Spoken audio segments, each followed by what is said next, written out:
Hello everyone, आज का हमारा क्वेश्चन है एटम्स चैप्टर पे। A 12.5 electron volt electron beam is used to excite a gases hydrogen atom at room temperature. Determine the wavelength and the series of the line emitted. इस question में क्या है कि हमारे पास कोई भी एक हाइड्रोजन एटम है, ठीक है, वो अपना रूम टेम्परेचर के ऊपर मतलब ग्राउंड स्टेट में है। हमने बाहर से 12.5 इलेक्ट्रॉन वोल्ट की एक एनर्जी दी है इलेक्ट्रॉन बीम, ठीक है, उससे वो क्या हो जाता है, एक्साइट हो जाता है। कैसे?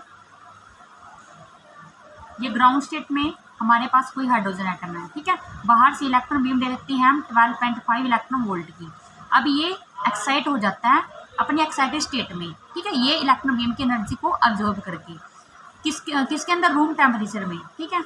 उसके कोरस्पॉन्डिंग हमें क्या बताना, वेवलेंथ बतानी है जब वो एक्साइटेड स्टेट से हमारे पास ग्राउंड स्टेट में आएगा, ठीक है। Series of the line emitted, कितनी लाइन ऑफ एमिट होगी वहाँ से, ठीक है। अब देखो इसमें क्या होगा, स्टार्टिंग में हमें पता होना चाहिए कि सबसे पहले टोटल एनर्जी कितनी लेगा ये हाइड्रोजन एटम, यानी कि डेल्टा ई। डेल्टा ई का मतलब है एनर्जी गैप। मतलब एनर्जी गैप का मतलब क्या हुआ कि कितनी एनर्जी उसने अब्जॉर्व किया एक्साइट होने के लिए, ठीक है। तो हमारे पास ग्राउंड स्टेट हाइड्रोजन एटम की कितनी होती है, -30.6 इलेक्ट्रॉन वोल्ट, ठीक है, गैसी स्टेट में एट रूम टेम्परेचर के ऊपर, बिल्कुल ग्राउंड स्टेट के अंदर, ठीक है। n = 1। अब हमें एक्साइटेड स्टेट का पता नहीं है अभी, क्योंकि हमें एक्साइट हुआ है, तो कैसे फाइंड आउट करते हैं आगे देखते हैं। सबसे पहले एनर्जी, टोटल एनर्जी कितनी होगी, -30.6 electron volt plus 12.5 electron volt, ठीक है, -1.1 electron volt total energy delta E, ठीक है। इतनी एनर्जी लेके ये हमारे ग्राउंड स्टेट से एक्साइटेड स्टेट में एक्साइट हो जाता है। अब देखो, अब हमें निकालना है कि अपर लेवल कितना होगा, हमें वो फाइंड आउट करना है। तो वो कैसे करते हैं, टोटल एनर्जी कितनी होती है हाइड्रोजन एटम की, टोटल एनर्जी हमारे पास ऑफ हाइड्रोजन एटम क्या होती है, -30.6 जेड का स्केयर डिवाइड बाई एन का स्केयर। इसको कैसे इक्वेट करते हैं, इस एनर्जी से जितनी उसने एनर्जी अब्जॉर्ब की है एक्साइट होने के लिए। तो यहाँ से एन का स्केयर की वैल्यू निकाल लेते हैं, 13.6 डिवाइड बाई 1.1, ठीक है। एन का स्केयर इसको डिवाइड कीजिए, नियर अबाउट 12.36, अंडर रूट कीजिए 12.36, यानी कि अप्रोक्सीमेटली 3, ठीक है। तो हमारे पास लेवल कौन सा आया जहाँ पे ये एक्साइट हुआ है, n = 3। अब देखो n = 3 में अगर ये एक्साइट हुआ तो बीच में कहीं ना कहीं n = 2 भी आया होगा, ठीक है। अब देखो, अब इसके 3 लेवल है, n = 1, n = 2 और n = 3, ठीक है। ये हमें फाइंड आउट हो गया कि number of maximum excited state जो है n = 3 है। अब ये वेवलेंथ कैसी आएगी और सीरीज कैसे बनेगा, हमारे लाइन एमिट हुई है जैसे, कैसे बनेगा, जैसे ये हाइड्रोजन एटम यहाँ है एक्साइट होके, ये तो डायरेक्ट ग्राउंड स्टेट में आएगा, या क्या पता पॉसिबिलिटी क्या हो सकती है इसकी, क्या पता ये 3 से 2 में जाए पहले, फिर ये 2 से 1 में जाए, ऐसे भी हो सकता है। तो यहाँ से कितनी लाइन एमिट हुई है, 3 हुई है। और इसके कोरस्पॉन्डिंग ये किस सीरीज में आती है, अभी लाइमन में आती है, बाल्मर में आती है, वो हमें फाइंड आउट करना पड़ेगा। कैसे? सबसे पहले Rydberg constant, sorry Rydberg formula, ठीक है, रेडबर्ग फॉर्मूला कैसे होता है, 1/λ = r 1/n1 का स्क्वायर माइनस 1/n2 का स्क्वायर। ये क्या होता है, लैम्डा वेवलेंथ होती है, और हमारा रेडबर्ग कांस्टेंट, n1 का मतलब है लोअर वैल्यू किसकी, हमारी स्टेट की जहाँ पे है ये शुरुआत में, n2 का मतलब है अपर स्टेट। जैसे यहाँ पे फर्स्ट के लिए मैं मान लेती हूँ 1.097 × 10⁻⁷ हमारे पास बाई मीटर इसकी वैल्यू होती है रेडबर्ग कांस्टेंट की, ठीक है। स्टार्टिंग में मान लेती हूँ मैं n की वैल्यू 3 से n = 1 तक, शुरू में मान लो ये n = 3 से n = 1 पे आया, ठीक है। तो यहाँ पे n1 का मतलब है लोअर वैल्यू, अपर वैल्यू कौन सी है, n2, और ये n1, ठीक है। यहाँ पे वैल्यू पुट कीजिए 1/1 का स्क्वायर माइनस 1/9, इसकी वैल्यू कितनी आई, 1/λ 1.097 × 10⁻⁷, एल्सियम लीजिए 8, ठीक है। अब इसको उल्टा कीजिए, बिल्कुल 9/8 × 1.097 × 10⁻⁷, इस टाइप से। इसकी नियर अबाउट वैल्यू कितनी आएगी, तो कैलकुलेट कीजिए 102.5 नैनोमीटर, नैनोमीटर मतलब ये मीटर में था ना, इसकी वैल्यू 1.097 10 की पावर 7 बाई मीटर है ना। नैनोमीटर में कैसे आएगी, 1 नैनोमीटर इसके इक्वल होता है 10 की पावर -9 मीटर में, ठीक है। इसकी वैल्यू नेगेटिव में आ जाएगी, 10 की पावर -9 मीटर समथिंग, तो ये पॉइंटर शिफ्ट हो जाती हैं नियर अबाउट इतनी वैल्यू, ठीक है। नेक्स्ट निकाल लेते हैं, नेक्स्ट लेवल हम मान लेते हैं खुद से अपना n इक्वल टू 2 और n इक्वल टू हमारे पास 3, यानी कि लोअर वैल्यू ये और अपर वैल्यू ये, ठीक है।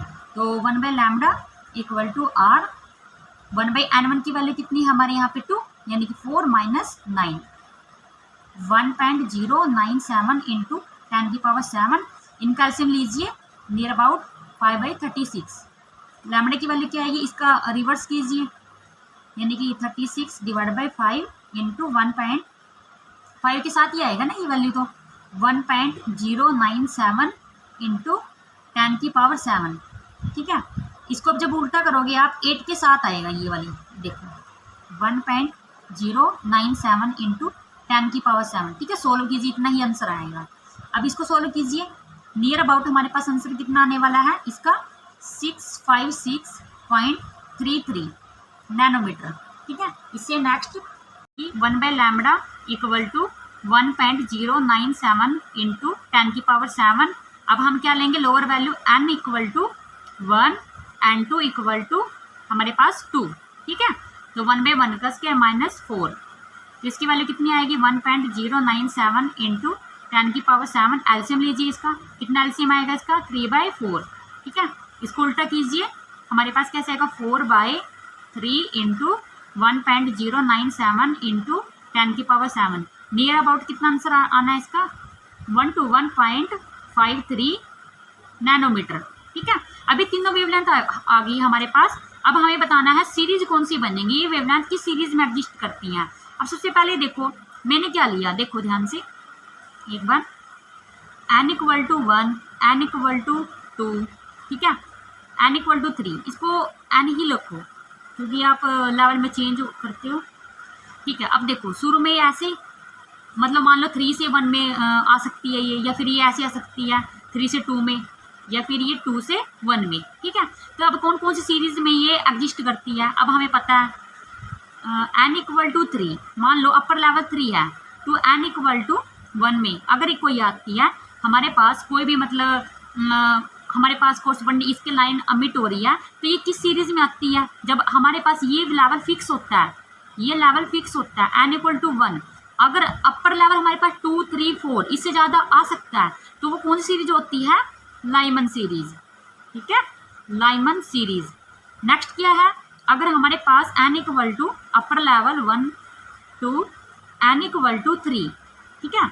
अगर ये 1 ये बिल्कुल लोअर वैल्यू है, ये अपर वैल्यू है हमारी, सॉरी ये लोअर वैल्यू ये अपर वैल्यू है, अगर इस सीरीज में आती है कोई भी वेवलेंथ, ठीक है, तो कैसी होती है ये बाल्मर सीरीज, क्या आती है बाल्मर सीरीज। वैसे इसको बाल्मर सीरीज भी बोल सकते हैं, एल साइलेंट होता है यहाँ पे, ठीक है। ये लोअर वैल्यू होती है, ये अपर वैल्यू होती है। अब देखो नेक्स्ट क्या है, मान लो इसमें n2 इक्वल टू, या लोअर वैल्यू की वैल्यू कितनी है, अपर वैल्यू की वैल्यू 2 तो लोअर वैल्यू की वैल्यू 1, तो ये भी किस में आएगा, लाइमन सीरीज के अंदर, लाइमन सीरीज के अंदर, ठीक है। अब देखो ये फिक्स है, ये बिल्कुल ध्यान रखना है, अगर किसी सीरीज में 1 फिक्स है तो लाइमर सीरीज में आएगा, ठीक है। अगर ये फिक्स है तो बाल्मर सीरीज आएगा, अगर 3 है इस टाइप से, ठीक है। एक बात का ध्यान रखना है, देखो अब इसमें मैं दिखाती हूँ कैसे, n की वैल्यू 3 to 1, यानी कि ये वाली वेवलेंथ, ये वाली, ये किस में आएगी, लाइमन में, लाइमन, ठीक है। अब n इक्वल टू 2 से 1 में, ये किस में आएगी, लाइमन में, ये वाली भी लाइमन, लाइमन सीरीज में, ठीक है। अब ये देखो ये मैंने बता दी और ये बता दी, ये रहेगी n इक्वल टू 3 से 2 में, n इक्वल टू 3 से 2 में, ये किस में आएगी, हमारे बाल्मर में, या बामर भी कह सकते हैं इसको, एल साइलेंट होता है। ये 3 से 2 यानी कि बामर सीरीज, यहाँ पे 3 लिखो, 3 to 2, ठीक है, ये बामर सीरीज मतलब upper level to lower value, ठीक है, लोअर लेवल। देन ये सारी हमारे पास वेवलेंथ फाइंड आउट हो जाती है इस टाइप से, ठीक है, विद वेवलेंथ और with series. Thank you so much.